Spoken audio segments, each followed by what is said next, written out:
out in the turbulent waters of the North Atlantic, south of Iceland, the ocean floor suddenly fractured and tore open in November 1963.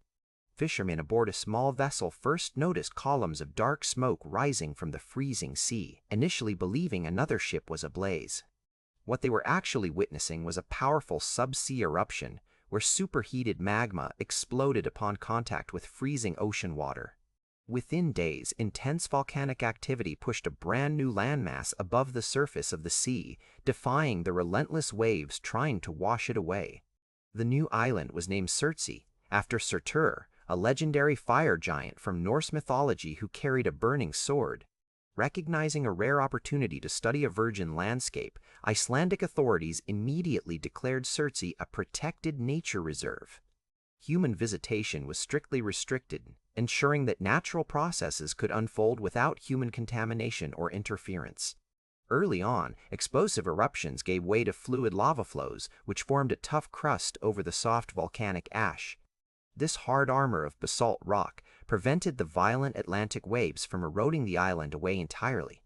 When the eruptions finally ceased after 3 long years, a completely sterile landmass stood isolated in the ocean.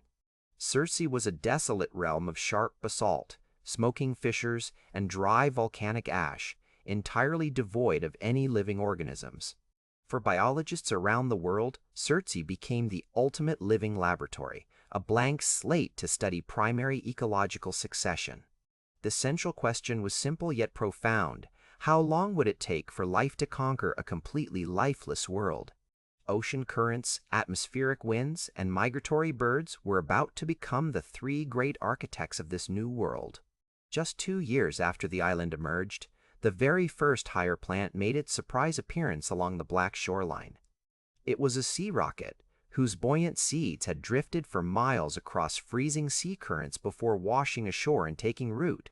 Soon after, mosses and lichens began creeping across the cooling lava fields, clinging tightly to the porous volcanic rock. These hardy organisms secreted weak acids, slowly breaking down hard rock into fine particles, creating the very first traces of soil. The air itself brought microscopic travelers, as tiny spiders arrived by ballooning on long strands of silk carried by high winds. Mites, flies, and beetles soon followed, taking shelter in small cracks and feeding on organic matter washed up by ocean waves. Seabirds were the true game changers, turning the island from a barren rock into a dynamic ecological hotspot. Fulmars and kittiwakes began nesting on the steep cliffs, while gulls formed colonies on the flatter lava fields inland. The birds brought nutrients from the open ocean, dropping guano that enriched the nutrient-poor volcanic ash. Seeds trapped in bird feathers or passed through their digestive tracts took root rapidly in these newly fertilized soil patches. As plant life expanded, meadow-like patches grew, creating lush green oases across the once bleak volcanic landscape. Atlantic puffins soon arrived, digging burrows into the soft turf, while gray seals began using the beaches to breed and rest. To maintain the absolute purity of the study, human visitors were subject to strict biosecurity protocols before setting foot on Surtsey. In one famous incident, researchers discovered a tiny tomato plant growing on the island, brought accidentally by an unapproved human waste deposit. To protect the scientific integrity of the natural colonization experiment, the tomato plant was promptly destroyed.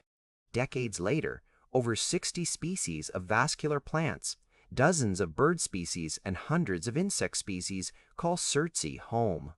Ocean waves continue to wear away at the island, and scientists estimate that much of Surtsey will eventually erode back into the sea.